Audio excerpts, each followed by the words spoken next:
की पगडंडी जहाँ समाप्त होती थी, वहीं से ऊबड़-खाबड़ रास्तों के बीच एक छोटी सी झोपड़ी खड़ी थी।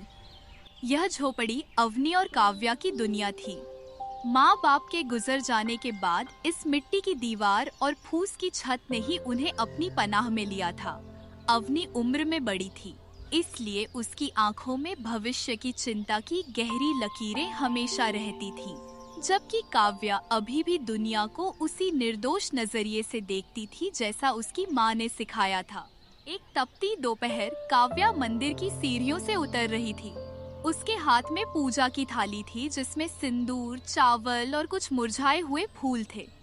वह अपनी ही धुन में भजन गुनगुना रही थी। जैसे ही वह झोपड़ी के पास पहुंची, अवनी ने टोक दिया। आ गई तू? सूरज अब ढलने को है और तू अभी भी उस मंदिर की छांव में बैठी थी। यहाँ चूल्हा ठंडा पड़ा है, रात के खाने का कोई ठिकाना नहीं और तुझे बस पूजा पाठ सूझ रहा है। अवनी की आवाज में थकान और झुंझलाहट का मिश्रण था। दीदी, गुस्सा क्यों करती हो? मैं तो निकलने ही वाली थी, पर रास्ते में जो बूढ़ी काकी है ना, उनकी एकमात्र गाय झाड़ियों में फंस गई थी। बेचारी दर्द से कराह रही थी। गांव का कोई आदमी वहां से नहीं गुजरा तो मुझे ही उसे निकालने में मदद करनी पड़ी। माँ कहती थी ना, सेवा ही सबसे बड़ी पूजा है। अवनी ने एक ठंडी आह भरी। तू सबको सहारा देती फिरती है, पर याद रख, जब हम पर मुसीबत आएगी तो यही गांव वाले हमें तमाशा समझकर देखेंगे। यहाँ कोई किसी का नहीं होता।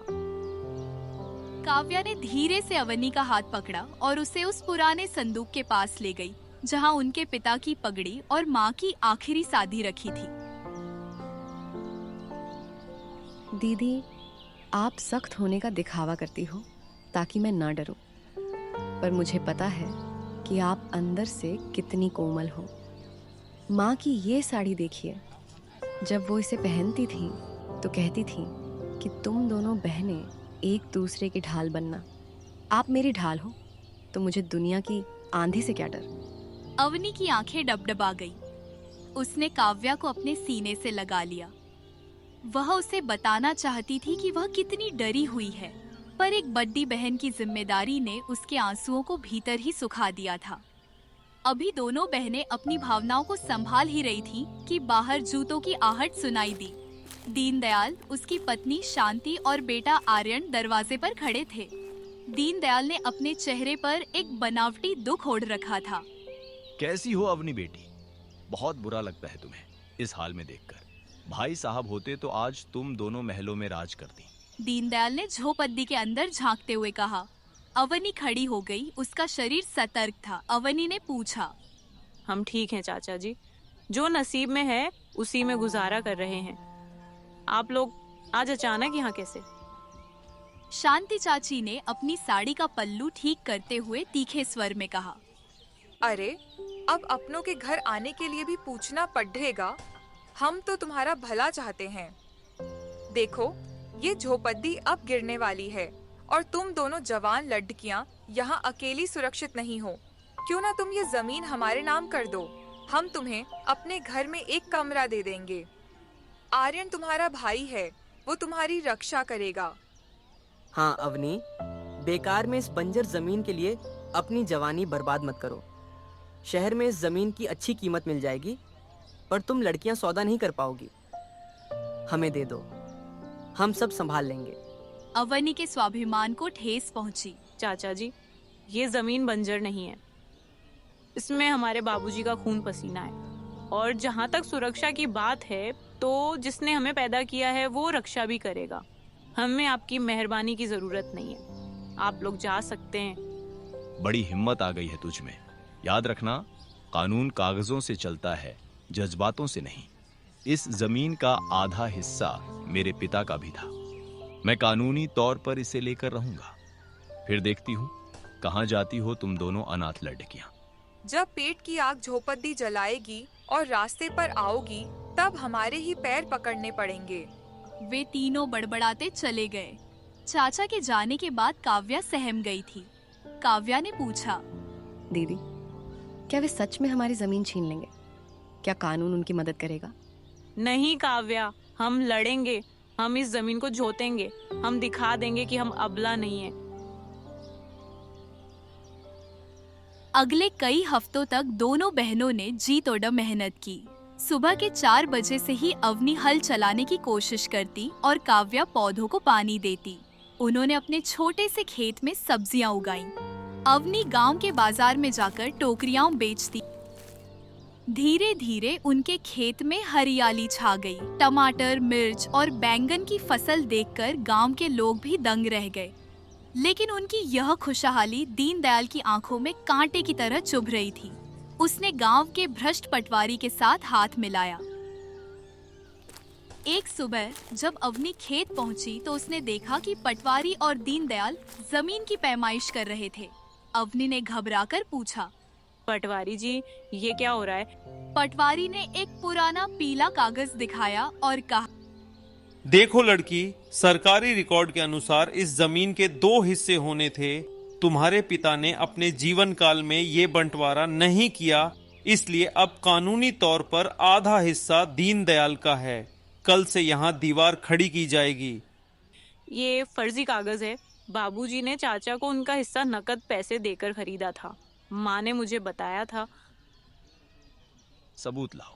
बिना सबूत के तुम्हारी बातों की कीमत इस मिट्टी के ढेले से ज्यादा नहीं है। गांव में पंचायत बुलाई गई। सरपंच के सामने अवनी और काव्या हाथ जोड़कर खड़ी थी। दूसरी तरफ दीनदयाल अपनी पूरी ताकत और रसूख के साथ बैठा था। सरपंच जी, हम अनाथ हैं पर झूठे नहीं। ये जमीन ही हमारा सहारा है। अवनी ने रुंधे गले से कहा। सरपंच, जो खुद दीनदयाल के प्रभाव में थे, बोले, अवनी बेटी, कानून कागज देखता है। पटवारी के पास जो रिकॉर्ड है उसमें जमीन बंटी हुई नहीं है। अगर तुम कोई वसीयत या रसीद नहीं दिखा सकती तो हमें ये हिस्सा दीनदयाल को देना ही होगा। पूरा गांव तमाशाबीन बना देख रहा था। काव्या ने भीड़ की तरफ देखा और पूछा, क्या यहाँ कोई नहीं है जो हमारे बाबूजी की सच्चाई जानता हो? क्या आप सब भूल गए कि बीमारी में उन्होंने कैसे आप सबकी मदद की थी?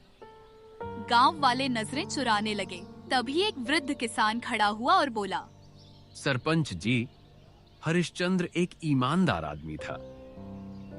उसने पैसे दिए थे, ये मैंने अपनी आंखों से देखा था, पर कोई लिखा पढ़ी नहीं हुई थी। पंचायत ने फैसला सुनाया। जमीन का सबसे उपजाऊ आधा हिस्सा दीनदयाल को दिया जाता है और अवनी के पास केवल वही हिस्सा रहेगा जहां उनकी झोपड़ी थी। यह हार अवनी के लिए मौत के समान थी। उस रात दोनों बहनें भूखी सोई। उनकी मेहनत की फसल अब चाचा के कब्जे में थी। महीने बीत गए। दीनदयाल ने उस उपजाऊ जमीन पर एक बद्धा अनाज का गोदाम और मिल बनवाने के लिए शहर के एक माफियानुमा साहूकार से बद्धा कर्ज लिया। उसे लगा कि वह रातों रात अमीर बन जाएगा। आर्यन ने नई गाड़ियां खरीदी और शांति चाची गांव की औरतों को नीचा दिखाने लगी। लेकिन भगवान के घर देर है, अंधेर नहीं। एक रात जब पूरा गांव गहरी नींद में था, बिजली कड़की। मानसून की पहली बारिश ने भयंकर रूप ले लिया। बिजली सीधे दीनदयाल की मिल के बिजली बोर्ड पर गिरी। देखते ही देखते मिल में रखे हजारों टन अनाज और मशीनों में आग लग गई। बारिश तेज थी, पर आग की लपटें इतनी भीषण थीं कि मिल की छत ढह गई। सुबह तक दीनदयाल का सब कुछ स्वाहा हो चुका था। जो मिल उसे करोड़पति बनाने वाली थी, अब वह केवल काली राख का ढेर थी। तभी शहर का वह साहूकार अपने गुंडों के साथ आ धमका। साहूकार ने पूछा, दीनदयाल, मेरा पैसा कहाँ है? मिल तो जल गई, अब तू मेरा कर्ज कैसे चुकाएगा? साहब, मुझे कुछ समय दीजिए, मैं फिर से खड़ा होऊंगा। नहीं, मुझे अभी चाहिए। या तो पैसा दे या अपनी ये जमीन और अपना घर मेरे नाम कर। गांव वालों के सामने दीनदयाल की इज्जत नीलाम हो रही थी। उसने अपनी जमीन और घर के कागज साहूकार को सौंप दिए ताकि उसकी जान बच सके। पल भर में दीनदयाल, शांति और आर्यन सड़क पर आ गए। उनके पास पहनने के कपड़ों के अलावा कुछ नहीं बचा था। अगले दिन गांव के चौक पर दीनदयाल का परिवार एक फटे हुए तिरपाल के नीचे बैठा था। लोग उन्हें देखकर मुंह फेर रहे थे। शांति, जो कभी अवनी को ताने मारती थी, अब फपक फपक कर रो रही थी। आर्यन का सारा घमंड चूर चूर हो चुका था। काव्या बाजार से लौट रही थी। उसने अपने चाचा चाची की यह दुर्दशा देखी। वह दौड़कर अवनी के पास गई और बोली, दीदी, चाचा जी का सब कुछ छिन गया। वे सड़क पर हैं। गांव वाले उन्हें पानी तक नहीं दे रहे। हमें कुछ करना होगा। अवनी के मन में पुराने घाव अभी ताजे थे। क्यों काव्या? जब उन्होंने हमारी जमीन छीनी थी तब उन्होंने हमारे बारे में सोचा था। जब हम भूखे पेट रो रहे थे तब वे पकवान खा रहे थे। ये भगवान का न्याय है, उन्हें भुगतने दो। अवनी ने कहा। काव्या ने अवनी की आंखों में झांका और बोली, दीदी, अगर हम भी वही करेंगे जो उन्होंने किया तो उनमें और हम में क्या फर्क रह जाएगा। माँ कहती थी कि नफरत को नफरत से नहीं बल्कि प्यार से जीता जाता है। आज वे कमजोर हैं, अनाथ जैसी स्थिति में हैं। बोली। अवनी खामोश हो गई। उसके भीतर एक बद्धा युद्ध चल रहा था। अंततः काव्या की मासूमियत और उसकी शिक्षा जीत गई। अवनी ने कहा, ठीक है काव्या, चल। दोनों बहनें दीनदयाल के पास पहुंची। दीनदयाल ने जब अवनी को देखा तो उसे लगा कि वह उसका मजाक उठाने आई है। दीनदयाल ने कहा, आ गई तू। देख ले अवनी, मेरा सर्वनाश हो गया।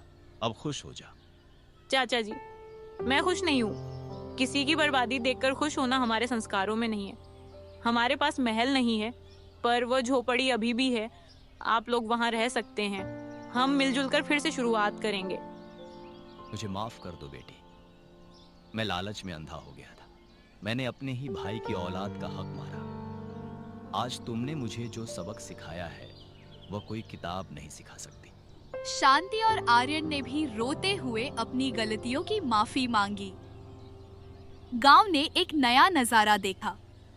अवनी और काव्या की उस पुरानी झोपड़ी के पास एक नया निर्माण शुरू हुआ। अब दीनदयाल, आर्यन और अवनी मिलकर अपने बचे हुए खेत में हल चलाते थे।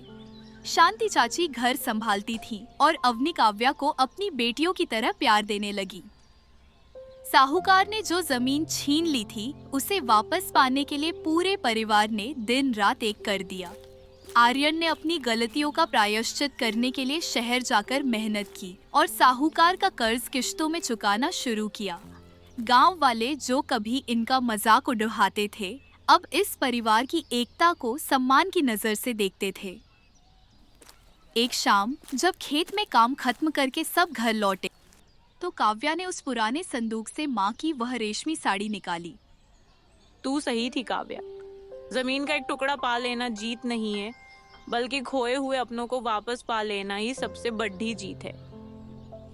मिट्टी की वह दीवारें अब केवल मिट्टी की नहीं थीं। उनमें प्यार का सीमेंट और बलिदान की ईंटें लग चुकी थीं। अनाथ बहनें अब अकेली नहीं थीं। उनका परिवार फिर से जीवित हो गया था, एक ऐसी आग से तपकर जो नफरत को राख कर चुकी थी और प्रेम को कुंदन बना चुकी थी। गांव की उस पगडंडी पर अब जब भी कोई गुजरता उसे उन बहनों की हंसी और चाचा की दुआएं सुनाई देती। यह केवल एक कहानी नहीं बल्कि उस माटी की जीत थी जिसने सबको एक सूत्र में बांध दिया था।